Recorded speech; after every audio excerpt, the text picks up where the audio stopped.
madaxweynaha Soomaaliland mudane Muuse Biixi Cabdi ayaa maanta si rasmi ah u daahfuray wajiga labaad ee mashruuca sanduuqa horumarinta Soomaaliland ee SDF. madaxweynaha oo halkaasi khudbad ka jeediyay ayaa waxa uu soo hadal qaaday mashruuca biyo-gelinta magaalada Hargeysa oo uu sheegay inay ku baxday lacag dhan 60 milyan. mashruucaasi oo aan ilaa iyo hadda soo gaadhin ama ka hirgelin magaalada Hargeysa waxaana uu yiri madaxweynaha oo arrimahan ka hadlay biyo-gelinta Hargeysa caasimadu 7 sano socotay iyo ka badan dawlad badan baa isku tagay lacag badan oo ilaa 60 milyan ka badan ayaa la geliyay cid kasta waxa gelisay aad baan ugu mahadnaqaynaa caasimadu way koraysaa dadka Hargeysa waxaan isleeyahay sanadkiiba ilaa 100% baa ku kordhaa ama ka badan taariikhdu ma gaadhin inta ku dhalatay iyo inta ku soo qulqulaysa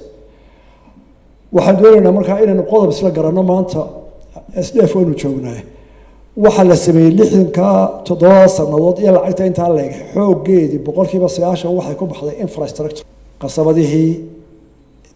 maxaan ku rahaa barkadihii magaalada dhexdeeda qasabadii la galin lahaa laakiin aynu soo hubsano markaynu qalabka dhisno barkadihii aynu dhisno qasabadihii aynu intaas oo dhan xoolaha gelinay qofkii biyaha u baahnaa maxaa soo gaaray production-kii maxaynu haynaa isweydiino production-kii biyaha maxaa soo baxaya marka inta oo dhamay xagee bihi halkay maraya biyaha laga soo saaray Hargeysa geed deeble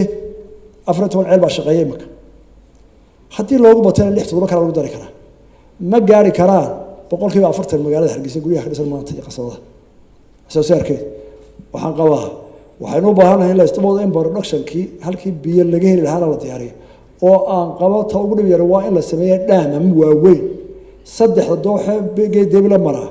waa laga qaadan karaa dhaamo waaweyn oo magaalada inta biyo fog loo raadinay biyo saatashka sanado badan soo saaray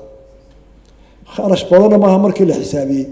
ilaa 20 milyan ayaa u qabanaya 20 milyan dollar baa u qabanaya biyo milyan iyo bar ku filaada muddo 5 ilaa 10 sano waa la hayad daraasadeedina marka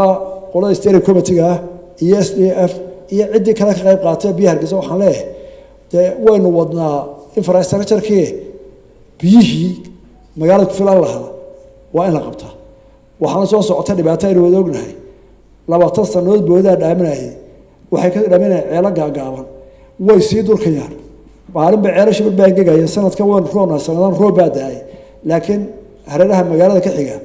markii hore 10 kilomitir 20 kilomitir 30 kilomitir ceelasha raway dhamaanayaan markii 60 bood maalintii galaan madaxweyne Muuse Biixi ayaa sidoo kale sheegay in Soomaaliland ay ka go'an tahay in mashaariicda kala duwan ee dunidu ay ku taageerto ay u socdaan hanaan daahfuran oo cid waliba arkayso nidaamka ay hawluhu u socdaan isla markaana aanu aqbali doonin wax kasta oo shaki gelin kara xukuumadda waxa ka go'an in ay u guurto dhinaca maamul wanaaga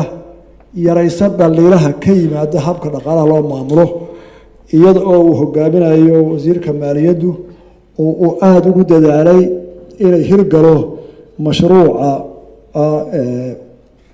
maamul wanaaga iyo maareynta dhaqaalaha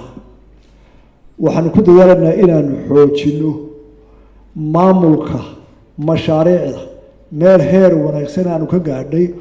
oo dowladda Soomaaliland wasaaradooda badankooda